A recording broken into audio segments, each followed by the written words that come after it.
Good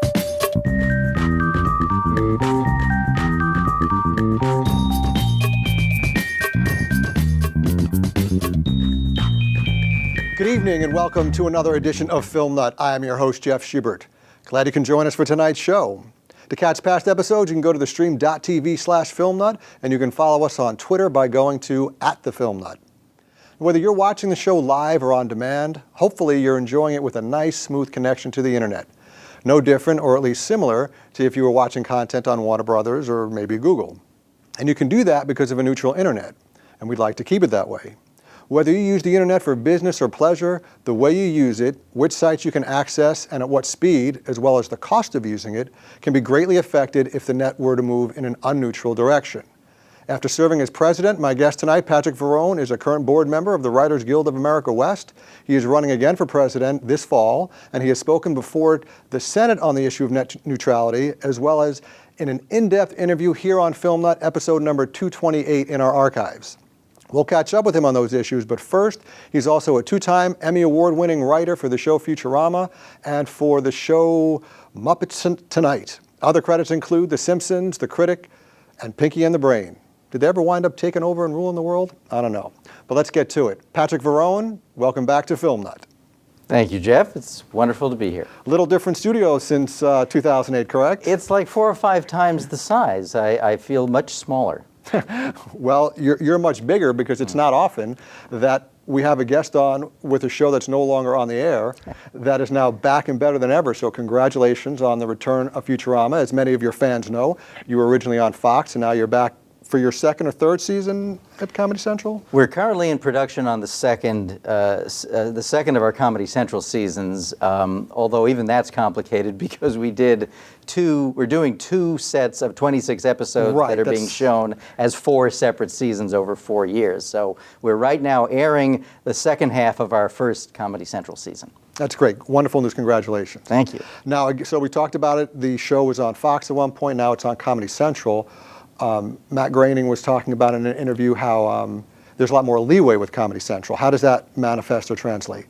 It's funny because when we did the show originally on Fox, Fox was considered the network that really pushed the envelope. And so we were, back in the day, at the turn of the century, we were considered the edge, as it were. Right. And then along came Family Guy, and of course, shows like all the Seth MacFarlane animated shows have really sort of pushed the envelope even further. But now on Comedy Central, where the bar is set at South Park, we're given an I would say almost unlimited degree of liberty.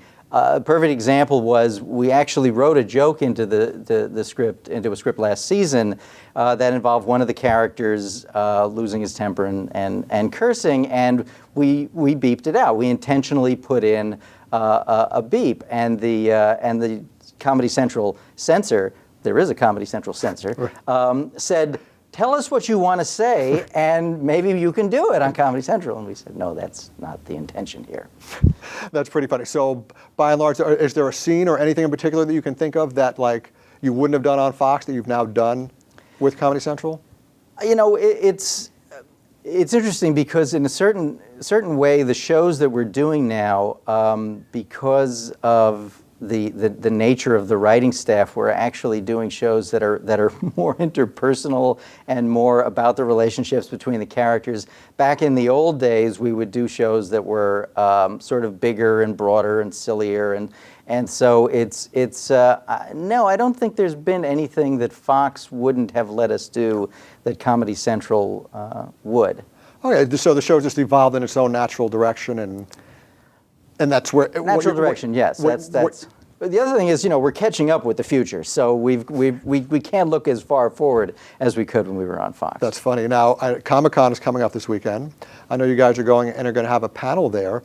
Who's going to be there, or what are you going to be presenting or talking about? We've for the last, I think, 10 years, Futurama has done a panel, whether we've been on the air or not, and let me at least say to the folks out there who go to Comic-Con and who've gone to Comic-Con in the past, and it's my 26th consecutive Comic-Con. I started going when I was 5. And they were very generous, our fans, showing up by the thousands for our panels, even when we weren't on the air. And I think it was I think it really had an impact on the executives, both at 20th Century Fox Television, that produces the show, and Comedy Central, that now airs it, to bring the show back. But so we're going this year, and all the main actors will be on the panel, including Billy West and Katie Segal and John DiMaggio, as well as Matt Groening and David Cohen, our creators. And we're going to show a portion of an episode. It's actually a 3-part episode, and I brought a clip. Which, if I may set it up, Jeff? By all means. We brought a never-before-seen clip. This is a Filmnut Stream.tv premiere. Yeah, unless somebody... Exclusive. It's possible somebody pirated it somewhere, and it's been... Net neutrality. We'll talk about that in a few minutes. No, it's part of the clip that we're going to show, or the segment that we're going to show at Comic-Con. As always, when Futurama is produced, we have to anticipate that it's going to get canceled. And so we write the final episode as if it's the final episode of the series. And so this past year, before we were renewed, we wrote an episode called Reincarnation that had 3 separate rethinkings of Futurama. One was the old style of the Fleischer cartoons of the 1920s and 30s, black and white, bouncy animation. One was an 8-bit video game from the 1980s. And the third, from which this clip was pulled, is Japanese animation, Voltron or Battle for the Planets, that sort of thing. So if it's queued up, let's take a look. Take charge, Patrick. Patrick says roll the clip. Let's roll the clip. What is that box, you old witch? Ha ha ha! I'll never tell you. It's a deep space emotion detector. The detector can tell you're impressed. You should be. What? The marvelous device. It's detecting a massive burst of anger from deep space.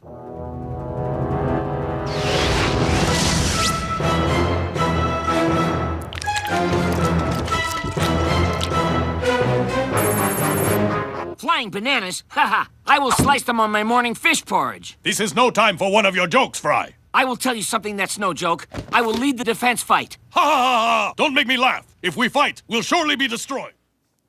Very funny. Looking forward to the season. Thank you. I do want to put in a specific plug that normally the voice of Professor Farnsworth, the leader of the action defense team there, is played by Billy West. Right. This was actually David Herman who did the voice. You can tell it's a style. It's an animation style that we don't. It's not what the show normally looks like. Right. So for those of you who've never seen the show and you like that, don't expect too much of it. If you don't like it, don't worry. Right. It's not. It's going to go away after this episode. Way to cater to all possible audiences. That's our design, Yeah. Jeff. Always, we're looking to be all things to all people. Now, you just mentioned, obviously, a very significant reason to go to Comic-Con in terms of keeping the fans happy. It actually contributed and helped maybe to getting the show back on the air. Now that you're back, do you go to Comic-Con as a way of saying thank you to your fans, or are there goals that you look to accomplish out of Comic-Con?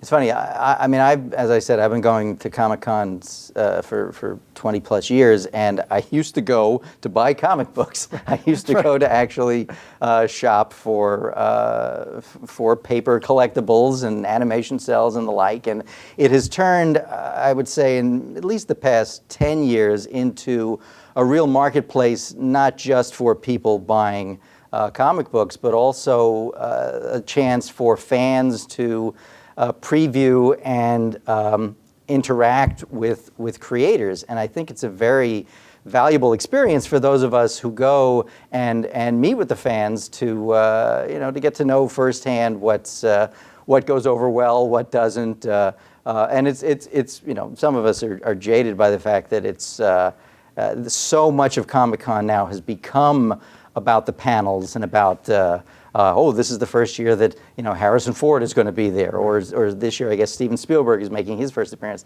and you forget that it's actually also about the fan base and the people who were there to experience what we do, and so it's one of the real problems is that it used to be, 10, 15, 20,000 people. Now it's over 100,000, and the average fan can't even get in because the thing, the tickets go on sale in February or before, and they sell out instantly. It'd be interesting to know if the feedback that shows get from, let's say, marketing groups, how similar or different that is to the feedback you get from your fans at panels like Comic-Con. Yeah, that's a good point. I think in my experience with focus group testing, it tends to be people who are culled from malls and places where they don't necessarily have a vested interest in the show that's being tested.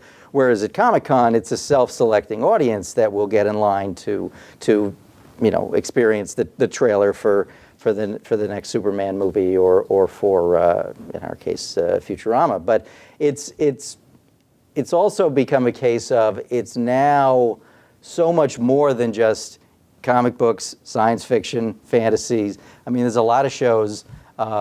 Glee had a huge presence last year, which, and my daughter insisted that we go to the Glee panel, and there was a long line to get in, and we got in, and it's, it has its place there, and everybody who was there seemed to enjoy it, but it's certainly not my conception of what the Comic-Con has been.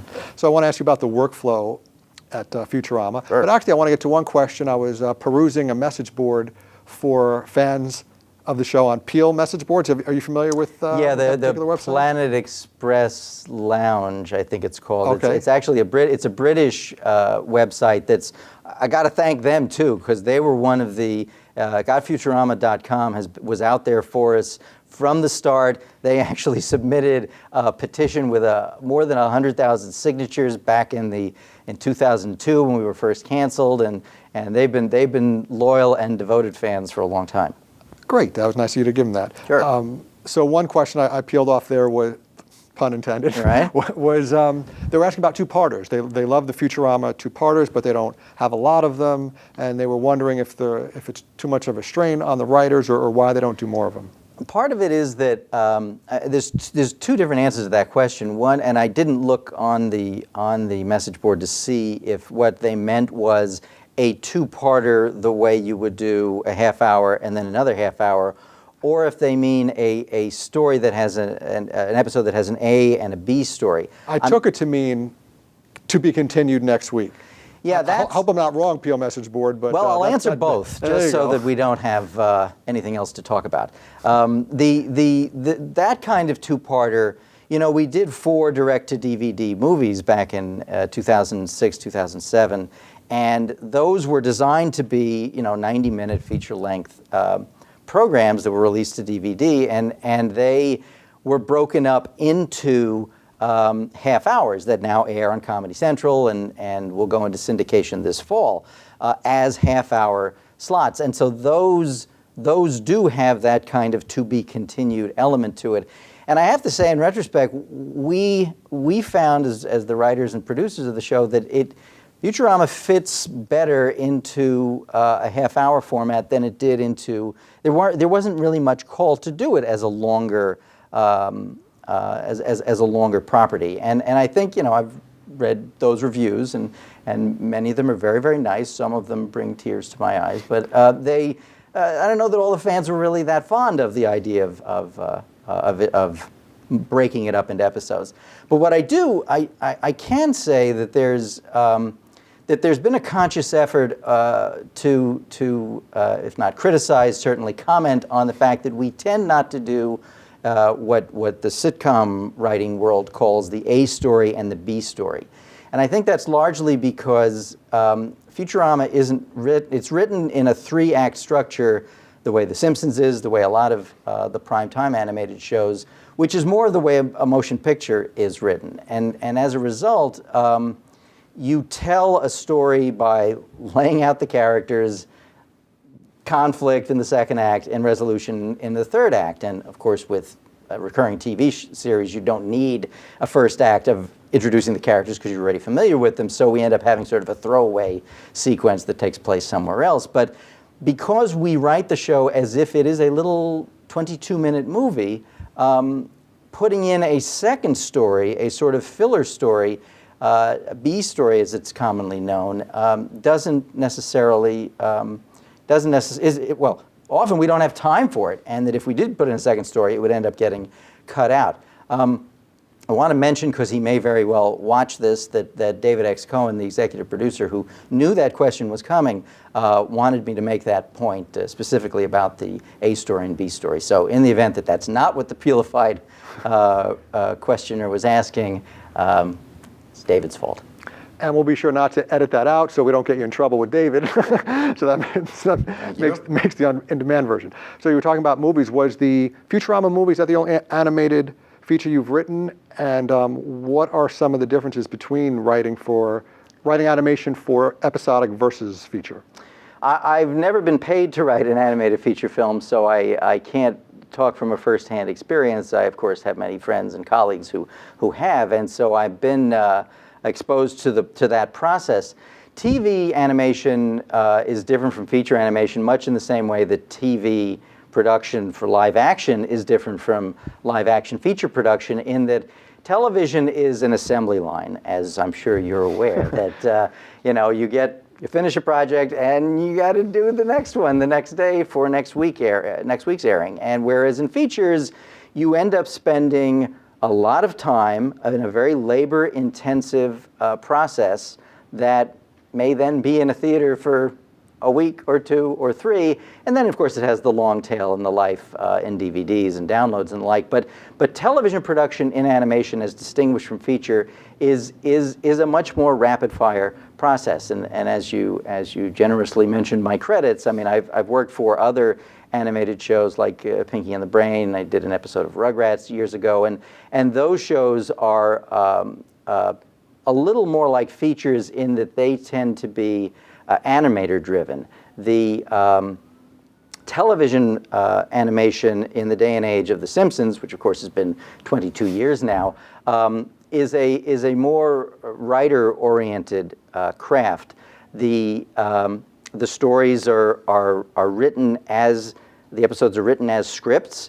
They are produced with the writers controlling or at least supervising every aspect of the production, so that at every step, the scripts come back to the writers for a rewrite. So does that mean that in TV, the animation is made to fit the writing, whereas in film, the writing is made to fit the animation? I think there's more so in TV animation, the writing is, in primetime TV animation, the writing it comes first and the animation is made to fit, whereas the other way around for the more traditional storyboard animation that you see, what used to be called Saturday morning, which doesn't really exist anymore, but the daytime animation, the Cartoon Network and Nickelodeon.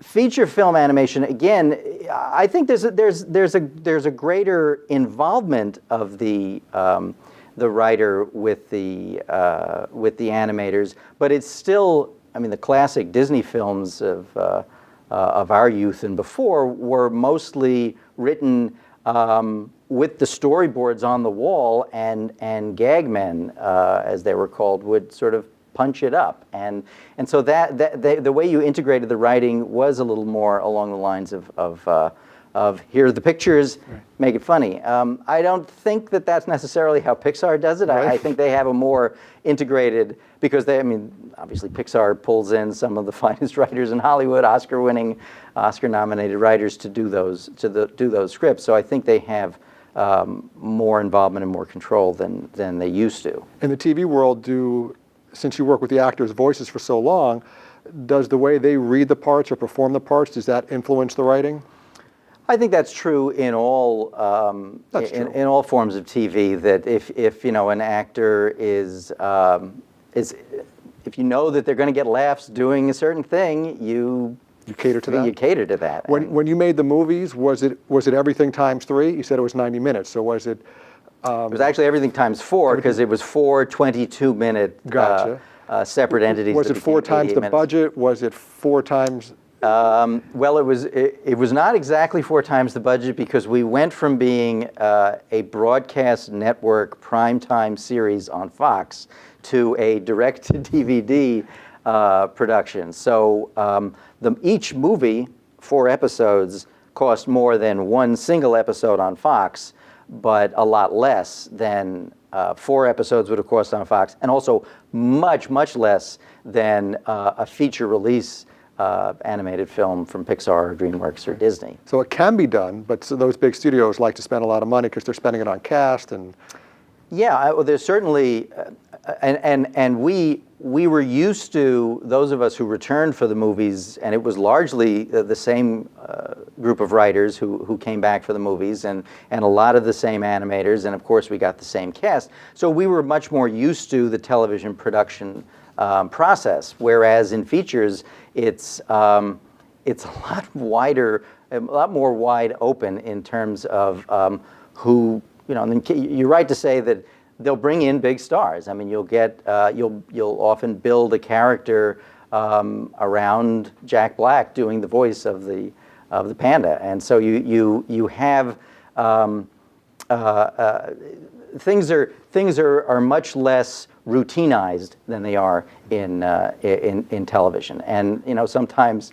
It's a case of the less routinized it is, the more you end up spending money because things happen that need to be changed or that don't work out, and you got to go back and change it. Whereas in TV, you get into those rigors, and with a show like The Simpsons that's been on for 22 years now, there are some real routines that have been worked out. Okay, well, let's get to the IM board, or the chat room, I should say, and get to some questions. David Hasselhunch.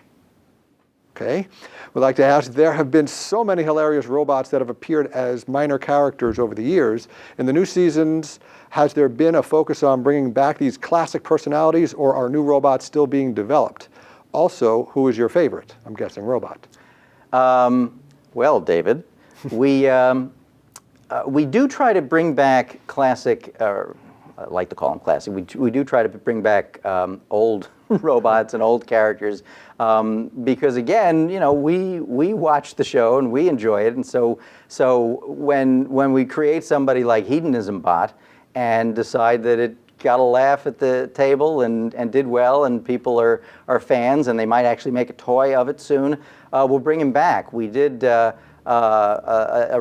wrote an episode that aired last month in which Bender was killed and went to limbo, and even though he didn't go back to Robot Hell, we brought the Robot Devil back, which was Dan Castellaneta, the voice of Homer Simpson, plays that role, and it's just fun to have that character back to do new and fun and different things. But we're robot, human, alien, mutant, whatever. We do try to be respectful to the history of the show as best we can, and to bring back characters that we think people like and that we like, and you know, whether it's a robot or not. Who's my favorite robot? You know, I've got Bender sitting next to me, so I have to make sure partial. that he's recognized. And you work with him on a regular basis, so if you didn't say him, he could get offended. That could make it touchy on the set, right? Yeah, no, it's. I'm actually, you know, I mentioned Hedonism Bot because I think we all enjoy writing for him. The voice of Maurice LaMarche, Emmy-nominated Maurice LaMarche for an episode that I also could take credit for writing last year, not where he played any of the robots that he plays, but for playing Lur and Unda, the Omicronians, who are also among my favorite alien characters for whom I write. I saw a repeat with Kwanzaa Bot, and it wasn't a bot, but I love the song Robonica.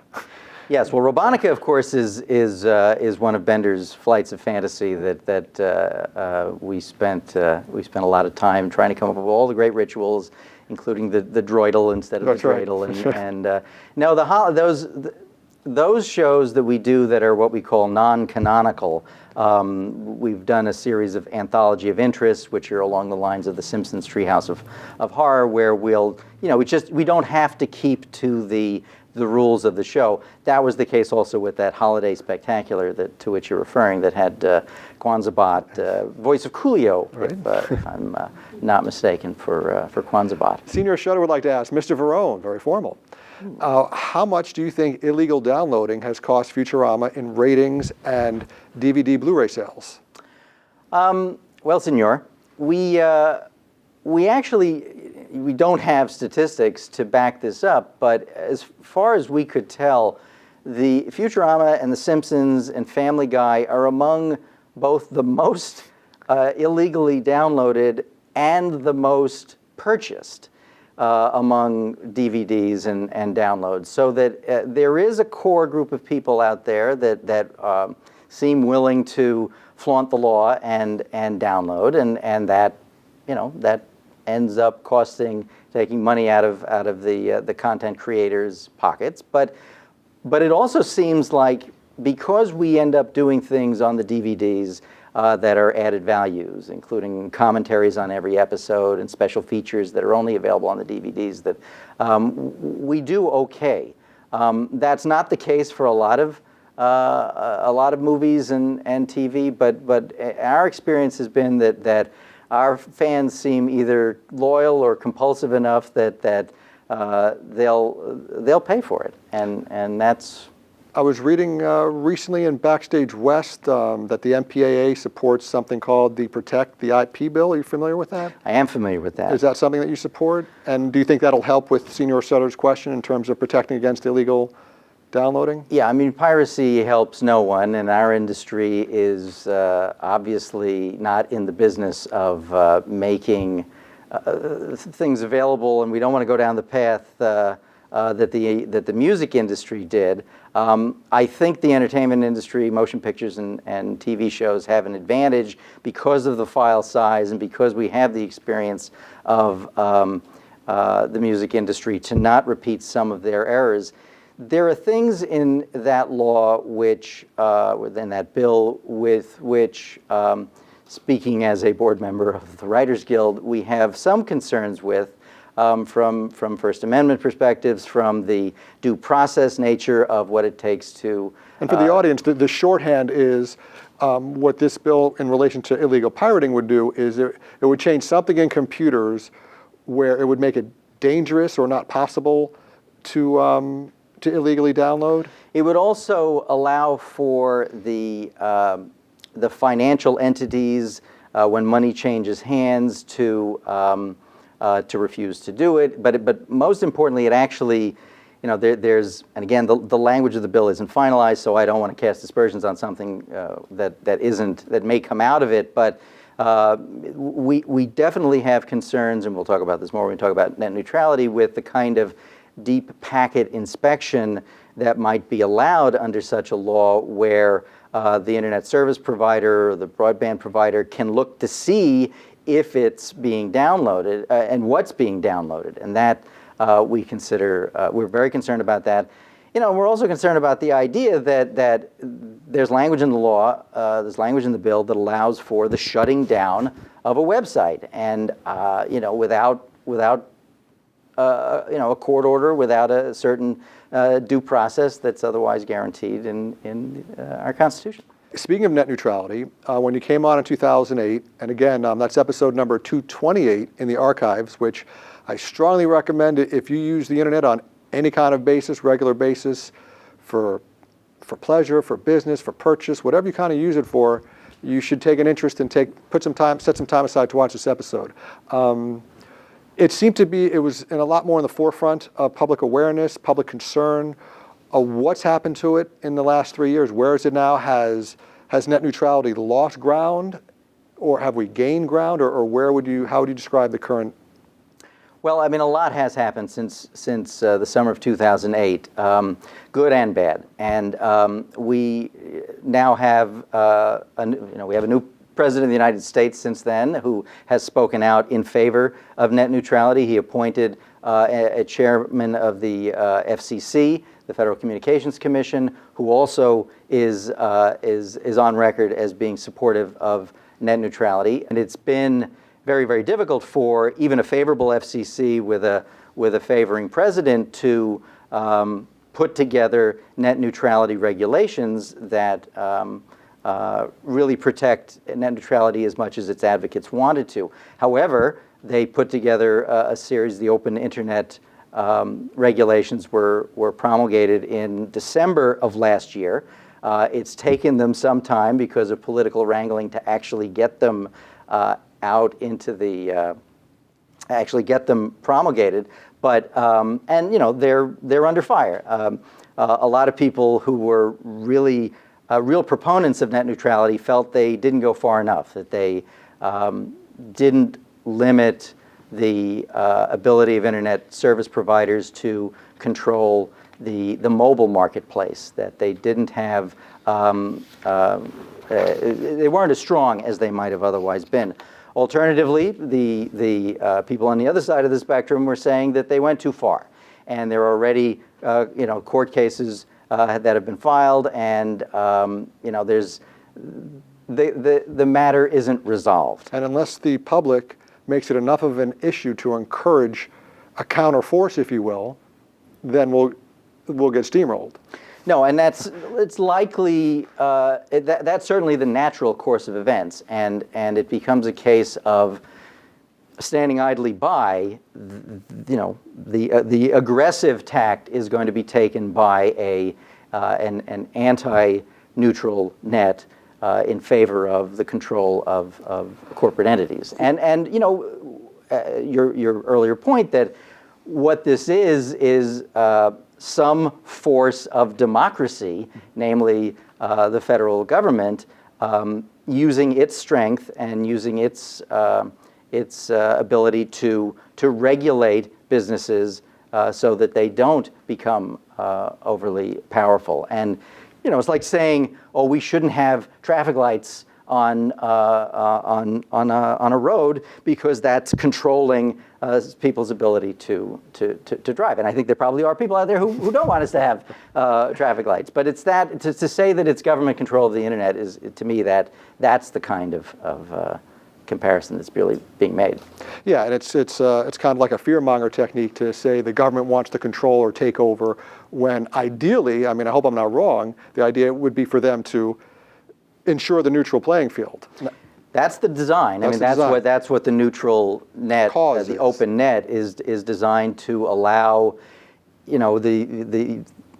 You put the U in YouTube. That's right. To make sure that everyone has equal access to the distribution channels. Now, whether or not you're going to get as many people watching your video as CBS or NBC or the major producers will, because they have a marketing big star. and they have plenty of advantages that are already there, and the marketplace controls that. But then beyond that, if they also have control over the pipes, as it were, into your house. And it was one of the important things when Comcast bought NBC Universal that neutral internet terms and conditions were put in to that merger, because the U.S. Justice Department and the FCC were concerned that there might be favoritism played by Comcast. Okay, let's get to one last question from the chat room. Fa would like to know, has there been any talk towards making a spin-off series for Futurama? Yes. We fantasize about the possibility of doing a Zap Brannigan show, and in fact we've been toying with doing an episode that would be really just about Zap and Kif Kroker, his first mate. That would be more of a very precise. For those of you who know the show, he's a parody of Captain Kirk and Star Trek, and the idea that we would be doing more of that sort of space adventures. But no, we're busy enough doing Futurama right now that if they came to us and said, do 13 episodes of Futurama and do 13 episodes of the anime Futurama that you saw earlier, we'd consider it. I would say, Fa, keep in mind you're asking this question to a man who said we make every last episode like it's the last one of the series. So they're not worrying about spin-offs, right? Well, but then again, by the same token, there is there is a tradition of Futurama taking a long time, taking long breathers between productions. So I've got kids who will be going to college soon, and so I need to make sure that there's something out there to pay for that tuition. So real quick, because we are winding down now, the next WGA election is when? This September, and I'm a candidate for the president of the Guild again. 2 years ago, I was term limited out, but I'm able to run again, and doing so with all hopes of a positive outreach and to our membership. That Well, the term is 2 years. yes. And the WGA just reached a 3-year agreement with the AMPTP, so at least we know there's going to be labor peace during Yes. during this next term. There was the strike during your last tenure. Right. And what would be then the prevailing issue that you're running on, or you're basing your candidacy over the next 2 years? I think that what we need to do in the 2 years when we don't have a contract and we don't have to worry about even the possibility of a strike is to fight for a lot of the things and the public advocacy issues like net neutrality and media consolidation. We need to re-engage our membership because of the economic collapse of the past 3 years. I think people became, I mean, the industry used that as an excuse to pressure writers to reduce TV writing staffs, to make screenwriters do more work for less money and for no money in some cases. So I think we need to activate the membership again in ways that won't end up with us walking in small circles with picket lines, with picket signs, but which are help us to move forward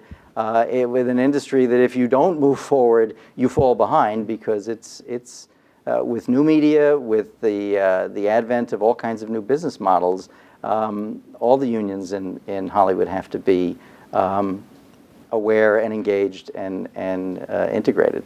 Two last things we want to get you out of here on is, one, I see something you got next to you. We were talking politics and political figures. What do you got there that you can show us? Yes. So when I was a boy, like all kids of the 1960s, when I went to the supermarket, I would buy a little plastic figurine of that week's president of the United States. The Marx Toy Company used to put out figurines of the presidents of the United States, and they went out of business in 1973 when Richard Nixon was president. And so for about 30 years, I had a set of presidents that went from Washington to Nixon. And so I just took it upon myself to make the rest of them. So I made Ford, Carter. Here's Reagan. I'm holding him up. I don't know if you can zoom in on the Ronald Reagan figurine. And then 3 years ago, I also made a Barack Obama. You can see him here, and they can have a political debate about taxes and government debt ceilings, services. Debt ceilings, et cetera. And I made a set for myself, and then I put them up. I made a second set and put it up on eBay, and it sold for $600. So I said, hey, maybe there's a marketplace here. So I've sold about 950 sets for people like me who needed those extra presidents to complete their collection. Then I got sort of nuts and started making Supreme Court justices. Here's an Antonin Scalia. Here's a Ruth Bader Ginsburg, if you can see. And what's the website where people can go check more of those out? You can actually go to Verrone.com. That's Verrone.com, and or on eBay. And thanks for the plug, Jeff. My pleasure. We aim to please. Handmade, hand-painted, individually numbered. If you want John Marshall, Earl Warren, you name them, I got them. My only complaint is, being a producer and a writer on Futurama, why are they not bodiless? Well, I'll preview it here. I didn't bring it, but I've made a Spiro Agnew, and there will be the headless Agnew variant based on the character in Futurama. Fantastic. So we can look forward to that later in the summer. Sounds good. Now, last question. We asked this of everyone, what is your favorite set speak term? I'd have to say, and bear in mind you're talking to an animation writer who doesn't have sets in the traditional way, but in my experience it's moving on, which is said whenever it's time to move on. Well, speaking of that, Patrick, it is time for me to be moving on. So I want to thank you again for coming on. It's been great chatting with you. I enjoyed it very much. Thanks, Jeff. I'm glad.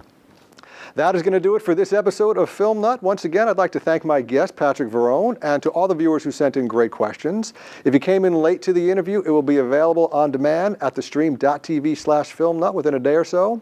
And again, my first interview with Patric that has a very in-depth discussion on net neutrality, which I highly recommend. We really explain it and go into a lot of it. It's number 228, and you can check that out by going to thestream.tv/filmnut again. And that is going to do it. We will see you next time, and thanks so much for tuning in.